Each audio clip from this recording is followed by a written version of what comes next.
ഈ കരുണയുടെ സമയത്ത് കർത്താവിനോട് ചോദിക്കുന്നതെല്ലാം കർത്താവ് തരും. ഈശോ പൗലോസിനോട് പറയാണ്, ക്ലോക്കിൽ 3 മണി അടിക്കുന്നത് കേൾക്കുമ്പോഴെല്ലാം നീ എന്റെ കരുണയെ ആരാധിച്ച് പുകഴ്ത്തിക്കൊണ്ട് നീ അതിൽ പൂർണ്ണമായി മുഴുകി ലോകം മുഴുവനും വേണ്ടി, കഠിന പാപികൾക്ക് വേണ്ടി കരുണ യാചിക്കുക.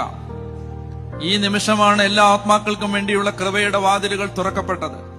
ഈ മണിക്കൂറിൽ നിനക്കും മറ്റുള്ളവർക്കും വേണ്ടി നീ ചോദിക്കുന്നതെല്ലാം ലഭിക്കും. നീതിയുടെ മേൽ കരുണ വിജയം വരിച്ച സമയമാണത്. അപ്പോ ഈ 3 മണിക്ക് എന്ത് ചെയ്യണം? അത് വെളുപ്പിനെയാണെങ്കിലും അത് ഉച്ച കഴിഞ്ഞാണെങ്കിലും 3 മണിക്ക് സമയം അനുവദിക്കുന്നിടത്തോളം എല്ലാം ഒന്ന് ഈ കരുണയെക്കുറിച്ച്, ദൈവത്തിന്റെ കരുണയെക്കുറിച്ച് പ്രാർത്ഥിച്ച്, കരുണയുടെ ജപമാല ചൊല്ലി അല്ലെ കരുണയുടെ പ്രാർത്ഥന ചൊല്ലി നമുക്കും മറ്റുള്ളവർക്കും വേണ്ടി കരുണ ചോദിക്കുക. ചെയ്യാൻ പറ്റുമോ? എവിടെയായിരുന്നാലും ചെയ്യാൻ പറ്റും. അത് വള്ളത്തിലിരിക്കും, ബോട്ടിലിരിക്കുമ്പോഴാണെങ്കിലും ചെയ്യാം. ഈ കരുണയുടെ സമയത്ത് കർത്താവിനോട്